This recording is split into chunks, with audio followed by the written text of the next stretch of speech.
Iglesia, muy bienvenidos en esta preciosa mañana. Realmente damos gracias al Señor por la posibilidad que tenemos en esta nueva oportunidad, en este nuevo día, en este nuevo domingo, de poder adorar su nombre y también presentar nuestra mente, nuestro corazón, todo nuestro ser a la luz de su palabra para que ella pueda irradiarnos vida. Antes de adentrarnos en la vida de Moisés, que por cierto ya estamos llegando casi al final de nuestra serie, aunque hay muchísimo más todavía por delante en la vida, y esto, la idea es que vos puedas seguirlo profundizando. Quería agradecer a cada persona que este día, este martes, me hicieron llegar el saludo de cumpleaños. Fue tan renovador, fue tan precioso. Muchísimas gracias por las diferentes formas, maneras de hacerme llegar su caluroso amor y afecto. Realmente les agradezco a cada uno de ustedes y les bendigo. Bueno, ahora sí, vamos a meternos de lleno en la vida una vez más de Moisés y vamos a estar flotando en el capítulo número 16 y 17. En el día de hoy vamos a ver una actitud que mantuvo Israel a lo largo de su peregrinar en el desierto en los 40 años. Esta fue una característica que también marcó al pueblo. Y de hecho no solamente la historia lo registra en el libro de Éxodo, sino también en Números. Y hay otros libros del Antiguo Testamento que hacen alusión a este rasgo que tuvo el pueblo de Israel. Y es precisamente la queja, es precisamente la murmuración. Fue un pueblo que le dio mucho protagonismo a la queja. Y mientras leía estas páginas de la palabra y repasaba la historia, yo decía: Señor, ¿cuál es el mensaje que tenés para nosotros hoy también como iglesia? Por eso el título de esta reflexión es Veneno Mortal. Y en el día de hoy yo voy a detenerme sobre tres características o tres consecuencias que puede traer la crítica. Es decir, como personas quejumbrosas que a lo mejor podemos llegar a ser, esto no es beneficioso ni siquiera para nosotros, como así tampoco para nuestro entorno. Fíjate vos que en Éxodo, en el capítulo número 16, en los primeros 2 versículos, ya la palabra nos detiene en la primera escena con la primera característica, y la llamé así: la queja distorsiona mi perspectiva. Dice Éxodo 16, 2 y 3: allí también toda la comunidad de Israel se quejó de Moisés y Aarón. Si tan solo el Señor nos hubiera matado en Egipto, protestaban. Allá nos sentábamos junto a las ollas llenas de carne y comíamos todo el pan que se nos antojaba. Pero ahora tú nos has traído a este desierto para matarnos de hambre. Había pasado un mes de la salida del Mar Rojo y ya había un conflicto en el pueblo, aproximadamente 2 millones de personas, pero la mayoría se estaba levantando desde la queja. Y es este el principio: la queja distorsiona la perspectiva. Lo puedes ver claramente en estos primeros 2 versículos de Éxodo 16, donde el pueblo empieza rápidamente a identificar culpables. Culpa a Moisés, culpa a su hermano Aarón, culpa a Dios. Y fíjate la distorsión de la perspectiva. Cuando la queja empieza a gobernarte, perdemos el rumbo, perdemos el norte, perdemos el propósito, el para qué Dios me ha sacado de un lugar y me está llevando al otro, o para qué Dios me ha sacado de esta situación y hoy me ha puesto en este desierto. Es decir, perdemos a veces ese tipo de contextos.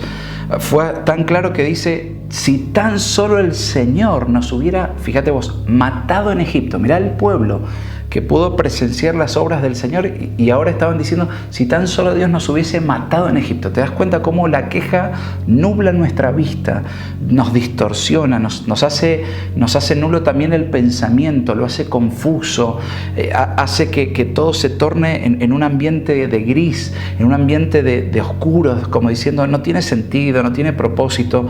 Es alta la tentación para patear el tablero. Esta es una de las características que manifestaba el pueblo de Israel. La culpa siempre la tiene el otro. Esta es una realidad. Cuando yo vivo en la queja, siempre la culpa es del otro. La queja, lo digo, la queja, tanto como la crítica o la murmuración, es cómoda porque es desde la tribuna, es desde la platea. Miro yo el accionar de otros y ahora resuélvame mi problema. Miro a los demás y digo, ahora me tienen que resolver esto, me tienen que dar esto otro. Es decir, la queja tiene como raíz la insatisfacción. Personas quejumbrosas son personas que están insatisfechas y a veces hasta de manera crónica se quejan por absolutamente todo. Y el pueblo de Israel, a un mes de dejar el Mar Rojo, ya encontraba manifestando este tipo de actitudes que iban a ser nocivas y que inclusive iban a marcar una separación y una división con el Señor. La segunda característica que veo en cuanto a la queja la encuentro en Éxodo 16, 13 al 15, y la llamé así: la queja me impide ver a Dios y su provisión. Es decir, Dios llama a Moisés, dice, mis oídos han escuchado la queja del pueblo, y entonces Dios le cuenta el plan a Moisés y él dice, mira, van a tener maná del cielo. Mira, lo que van a empezar a experimentar es que en la tarde van a venir codornices. Entonces van a poder disfrutar hasta de una dieta balanceada en pleno desierto. Y dice Éxodo 16, del 13 al 15, esa tarde llegó una cantidad enorme de codornices que cubrieron el campamento, y a la mañana siguiente los alrededores del campamento estaban húmedos de rocío. Cuando el rocío se evaporó, la superficie del desierto quedó cubierta por copos de una sustancia hojaldrada y fina como una escarcha. Los israelitas quedaron perplejos al ver eso y se preguntaban unos a otros, ¿qué es esto? Porque no tenían idea de lo que era. Entonces Moisés les dijo, este es el pan que el Señor les da para comer. Podés ver la escena, el pueblo diciendo frente a esta realidad, ¿qué es esto? Desde un espíritu, desde una raíz de queja, desde una raíz de insatisfacción, desde una raíz de no cambia nada, seguimos con peor que ayer, hoy más gris que ayer. Sin embargo, Moisés diciendo, vean otra vez la fidelidad del Señor, vean cómo Dios provee al pueblo, provee en medio del desierto. Este mismo pueblo hacía no más de un mes que había con sus ojos había visto cómo Dios había no solamente abierto el Mar Rojo, sino había sido un pueblo que vio cómo las plagas inclusive fueron con un efecto sobre Egipto y no sobre sus vidas. Es decir, era un pueblo que estaba viendo la diestra poderosa del Señor, pero sin embargo en su corazón lo que presidía era la queja. Sin embargo, lo que había en su corazón era la murmuración, la crítica, la desidia, la insatisfacción, y ante tremenda manifestación del poder del Señor. Es más, me atrevo a decir que este es el principio de lo que hoy está muy de moda, el takeaway o el delivery. Es decir, lo que hoy podemos decir somos una sociedad moderna, avanzada, siglo XXI, la comida te la traen a la casa. Dice la palabra que los mismos ángeles eran aquellos que proveían del maná del cielo. Es decir, ellos eran los que llevaban la comida al pueblo. El pueblo no tenía que prepararlo, el pueblo no tenía que ni sembrar, no tenía que triturar el maíz, el pueblo no tenía que hornear absolutamente nada, sino que simplemente salían de sus tiendas, salían de sus carpas y tenían que aprovechar. Hay otro tramo en el capítulo que dice que era como si fuese una oblea con miel. Inclusive hasta tenía un sabor delicioso. Pero así todo, la actitud del pueblo de Israel era una actitud en la cual no podían ver la manifestación sobrenatural de Dios. Y por consiguiente no podían reconocer a Dios como aquel que proveía en medio del desierto. Podés ver cómo la queja provoca también esa realidad y puede provocar en nuestra vida cuando dejamos de tener nuestro destino claro, cuando dejamos que nuestro corazón empiece a ser rodeado y embargado por la queja, dejamos de ver a Dios cómo interviene con su provisión, con su fidelidad, con su sustento en nuestra vida. y comenzamos desde ese lugar a no reconocerle, a ser personas ingratas, a ser personas que levantan tal vez queja o que levantan murmuración. Esto le pasó al pueblo de Israel, y vos y yo no estamos exentos de volver otra vez a caminar en las arenas de la ingratitud. Vos y yo no estamos exentos de volver a caminar en las arenas de la queja y de decir, ¿por qué a mí? ¿Por qué me toca esto? Y dejo de percibir la provisión, el sustento, y el que está detrás de todas estas realidades, tejiendo todo esto, es el mismo Señor. Me impacta lo que dice el Salmo 78, después léelo en casa, es realmente tan descriptivo de la actitud y de la relación que tuvo Dios con el pueblo de Israel. Es casi, el Salmo 78 es un mini éxodo, digamos. Pero el verso 25 dice así: se alimentaron con comida de ángeles. Dios les dio todo lo que podían consumir. ¿Escuchaste? Es decir, Dios proveyó de todo lo que el pueblo necesitaba. Sin embargo, la actitud de ellos era de queja, era de murmuración, era de insatisfacción, era de desprecio. Y a veces en la casa, ¿no? En estos más de 50 días que tal vez llevamos de convivencia, de cuarentena, y tal vez pueda empezar a gestarse en nosotros una actitud de desprecio, o de otra vez la comida esta, es el tercer día que llevo comiendo fideos, ¿no? Y es como que olvidamos que detrás de cada provisión hay un milagro que Dios lo pone en la mesa. Hay un milagro que Dios provee, hay un milagro de sustento, hay un milagro diciendo, yo estoy detrás de esto. Es verdad que afuera hace frío, es verdad que las arenas del desierto son hostiles, pero no dejes de ver la provisión, el sustento, el favor de Dios sobre tu vida y sobre la vida de tu familia.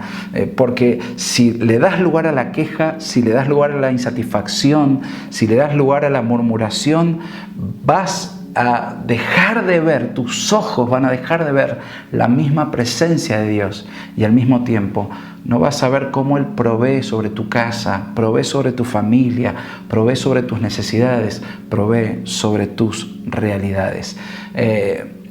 Pensar, me conmovía tanto esta situación, ver ángeles que proveían del maná, ver ángeles que abrían las puertas de los cielos y decían, vamos a llevar la bendición al pueblo.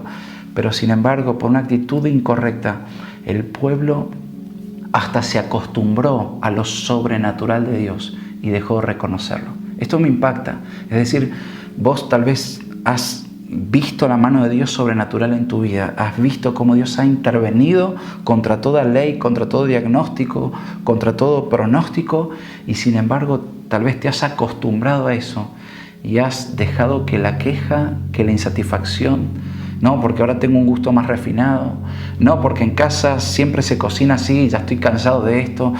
Es decir, la queja, no, porque me molesta esto de vos, esto tampoco. Siempre estamos en esa tal vez tensión, estamos en esa situación de ver cómo los otros me satisfacen a mí, y dejamos de ver las manos del Señor y dejamos de ver cómo Él sigue proveyendo a nuestra vida. La queja le da el protagonismo a ese costado de mi carne, a esos deseos, a esos apetitos que no han sido rendidos, que no han sido entregados, que no han sido consagrados. Es decir, apetitos que todavía traigo de Egipto y que sin embargo quiero que Dios satisfaga de una forma u otra. La queja vuelve a decir, tenés que hacer esto, y te lo voy a reclamar y te lo voy a hacer notar. Definitivamente me distorsiona la perspectiva de Dios y me distorsiona la posibilidad de ver cómo Él provee a mi vida. Una tercera característica, una tercera consecuencia la encuentro en Éxodo, en el capítulo número 17. El pueblo de Dios dice que recibió el maná día tras día. De hecho, había una instrucción clara que Dios había dicho: guarden para el día, reserven para el día, no guarden para el otro día, porque el maná va a estar, el take out de los ángeles, el delivery de ángeles celestiales va a estar todos los días. Sin embargo, parte del pueblo venía a acumular para decir, no, me lo guardo para mañana, y dice que al otro día amanecían con un olor putrefacto, inclusive con gusanos, porque Dios decía, la provisión va a estar. voy a satisfacer, voy a sustentarte, voy a sostenerte. Pero ese pueblo tan quejón, tan criticón, hasta, fíjate vos, la crítica a veces nos cierra a la verdad del Señor, y lo que pone en evidencia es, no, lo más importante a veces es lo que yo creo, es como lo critico y voy a ser fiel a mi queja. Sin embargo, no nos lleva a un puerto seguro. La tercera característica es que la queja puede llevarme a lugares impensados, tal cual como lo escuchás. Mirá lo que dice Éxodo 17 del 1 al 4. Por orden del Señor, toda la comunidad de Israel partió del desierto de Sin y anduvo de un lugar a otro.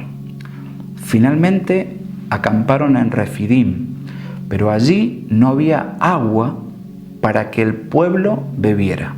Capítulo anterior, no había para comer, y crisis, queja, murmuración. Llegan ahora a otro punto de lo que era el itinerario, y que no había agua. Así que el pueblo, ¿qué hizo? Volvió a quejarse contra Moisés. Danos agua para beber. Reclamaron. Cállense, respondió Moisés. ¿Por qué se quejan contra mí? ¿Por qué ponen a prueba al Señor? Pero ellos, atormentados por la sed, siguieron discutiendo con Moisés. ¿Por qué nos sacaste de Egipto? ¿Quieres matarnos de sed a nosotros, a nuestros hijos y a nuestros animales? Entonces Moisés clamó al Señor: ¿qué hago con este pueblo? Están a punto de apedrearme. ¿Podés ver? Estaba el pueblo a punto de quitarle la vida a su líder, de quitarle la vida al siervo que Dios había escogido para conducirle. Es decir, por eso hablo de que la queja puede llevarme a lugares impensados. El pueblo de Israel estaba a punto de cometer un homicidio, y la raíz de ese intento de amenaza, de amedrentar, de decir estamos cansados de esta situación, no basta con esto, ¿qué querés matarnos a nosotros, a nuestros hijos y a nuestros animales? Es decir, se querían levantar contra Moisés, a punto de no solamente amenazarlo, sino decir vamos a apedrearte. La queja puede llevarnos a lugares impensados, a reacciones jamás antes pensadas en mi vida. La queja puede llevarme a una reacción frente a mi esposa. La queja puede llevarme a una reacción frente a mis hijos. Y tal vez los hemos criado en una cultura en donde desde la queja ellos pueden llegar a conocer mis reacciones más oscuras y tienen miedo de mis reacciones. O mi esposa me tiene miedo porque, claro, si yo les llego a decir esto, va a reaccionar de una forma o de esta otra. Te das cuenta cómo la queja no solamente distorsiona nuestra perspectiva, no nos deja ver a Dios ni a su mano de provisión, sino que aún puede llevarnos hasta lugares impensados. Esto es lo que le pasó al pueblo de Israel. Esto es lo que también está escrito en Éxodo 17. Un pueblo que llegó a amenazar a su líder. Un pueblo que dijo, vamos a apedrearte si acaso no haces que el agua vuelva otra vez a ser una realidad en nuestros estómagos. La queja te puede llevar a esos lugares menos pensados. Y son lugares oscuros, son lugares de los cuales uno dice, no quiero conocer más de esta persona. Yo no sé si te ha pasado alguna vez de conocer a personas con actitudes así o con reacciones que desde la queja, desde la crítica, directamente hasta se terminan violentando. Desde la queja, desde la crítica, terminan siendo personas solitarias o aisladas, porque ¿quién quiere estar al lado de alguien que por la queja no solamente se termina quejando, sino que se termina transformando en alguien violento, iracundo, que abre la boca y es una cloaca, que maltrata a todo el mundo, que denigra al resto, porque desde la queja dicen, acá me van a conocer, voy a exigir cuáles van a ser mis derechos? Y tal como el pueblo de Israel había dejado de reconocer a Dios, fíjate vos, desde la queja dejaron de reconocer a Dios y ahora estaban dejando de reconocer a su líder, que querían aún la venganza por la propia muerte de parte del pueblo hacia Moisés. Ahora, si acaso el mensaje terminase en esta hora nuestro corazón quedaría como algo tenso. Sin embargo, en esta hora quiero compartir con vos cuál es el antídoto. ¿Cuál es el antídoto para neutralizar la queja que por ahí puede estar anidada en nuestro corazón? Que tal vez esta cuarentena ha permitido reflejarla, o que tal vez tanto tiempo de convivencia ya nos ha puesto en un nivel tal vez hasta de tensión familiar, de relación vincular que no se le puede decir nada, porque sin embargo vengo en esta linda hora, o vengo mejor dicho en esta precisa hora, a traer palabra de aliento, y vengo a compartir con vos un antídoto que la palabra nos dice: apliquen esto, sobre todo sobre toda intención de caminar sobre la arena de la queja, vengan y llénense de este antídoto, que es lo que va a aplacar cualquier costado o cualquier puerta en nuestro corazón que intente abrirse para activar la queja, para activar la murmuración, para activar la crítica. Voy a leerte la palabra del Señor, y es mi oración que esta sea la palabra que surta por el poder del Espíritu Santo en tu vida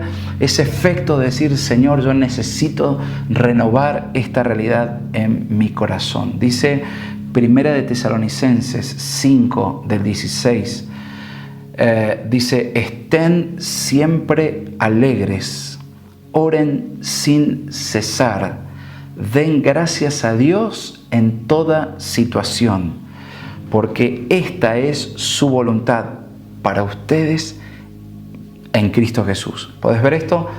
Den gracias a Dios. ¿En qué situación? En toda. En tiempo de cuarentena o en tiempo de no cuarentena. En tiempo de nueva normalidad o en tiempo de hace 20 años que soy así. Dice el Señor: sé una persona que dé gracias en toda situación, porque esta es la voluntad del Señor para ustedes. Filipenses 4, del 6 al 7. No se inquieten por nada, más bien en toda ocasión, con oración y ruego, presenten sus peticiones a Dios y denle gracias. Y la paz de Dios, que sobrepasa todo entendimiento, cuidará sus corazones y sus pensamientos en Cristo Jesús. ¿Te das cuenta? Este factor que tiene que estar ahí constante, que tiene que perseverar en nuestra vida. Dar gracias al Señor. ¿Cuándo? En toda ocasión, en todo tiempo, en todo momento. ¿Sabes qué me encontré?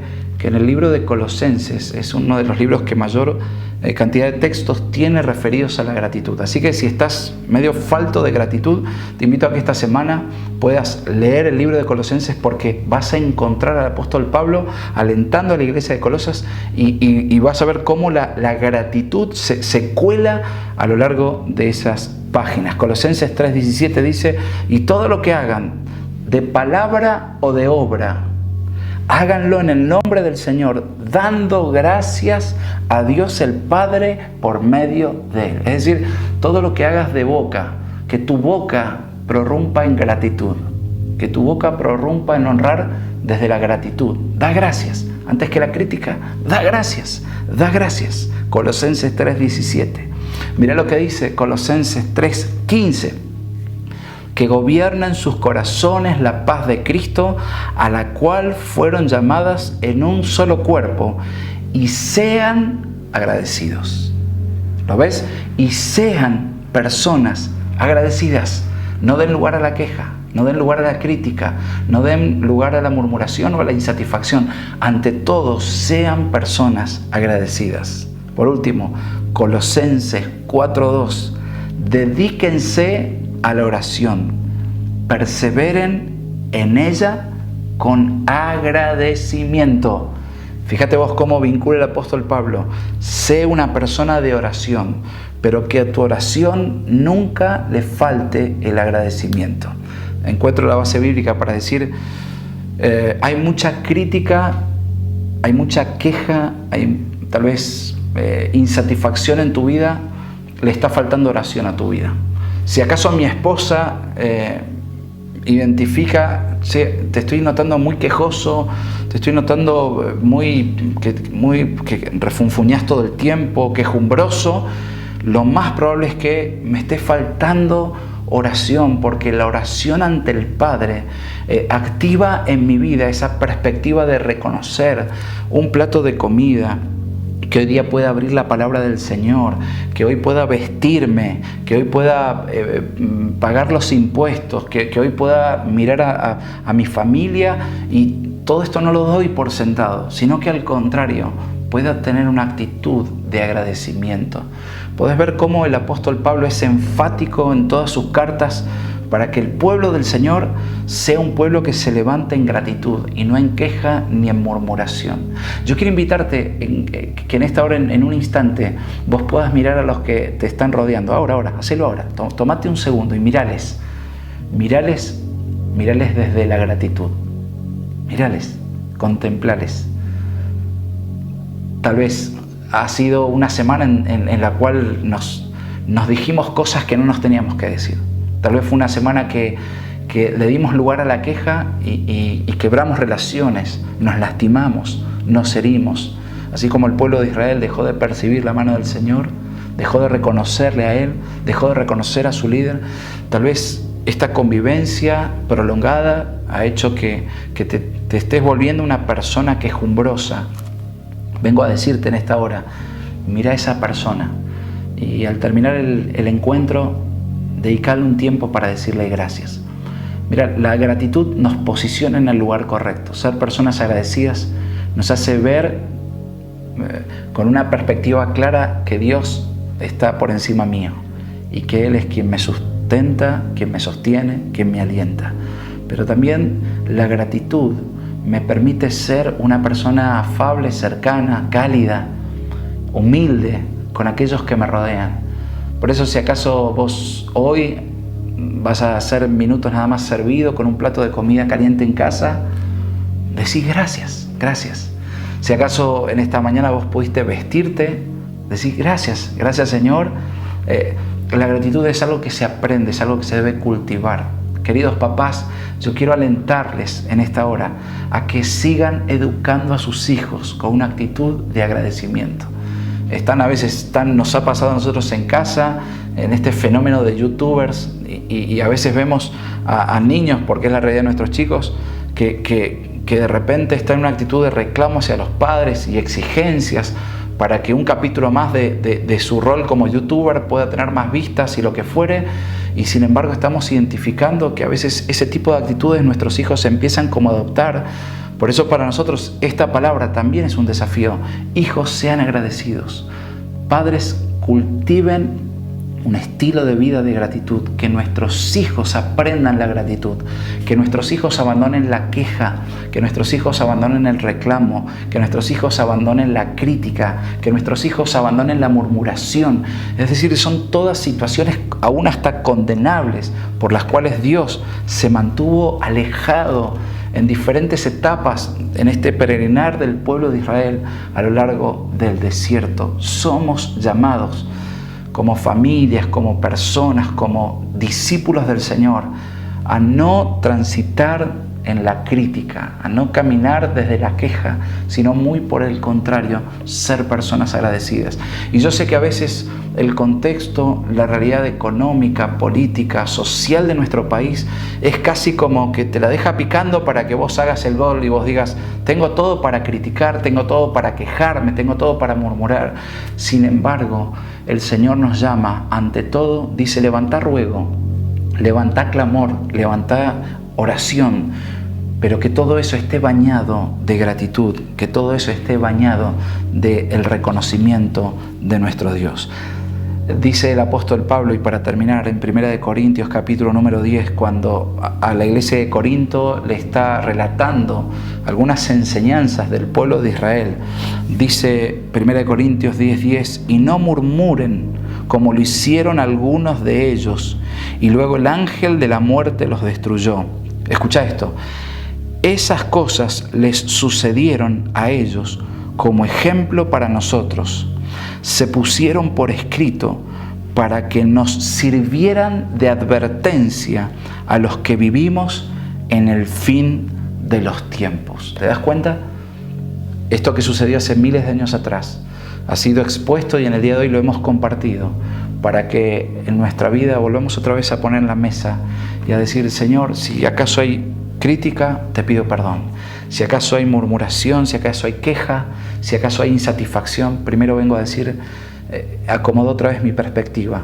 Quiero volver a verte a vos como el que me provee, el que me sostiene, el que me levanta, y al mismo tiempo no quiero un estilo de vida desde la queja, porque puede llevarme a lugares impensados, a lugares tenebrosos, a lugares oscuros. Muy por el contrario, lo que anhelo es generar este antídoto, este anticuerpo, y no solamente yo, sino también el resto de mi familia. Quiero que vean en mí, quiero que el resto de mi familia, estos que me rodean, quiero que el resto de mis compañeros de trabajo, quiero que aquellos que comparto tiempo, o el vecino que viene, quiero que vea en mí una actitud de agradecimiento genuina y auténtica, porque esta es la manera, esta es la forma en que vamos a también manifestar claramente tu reino.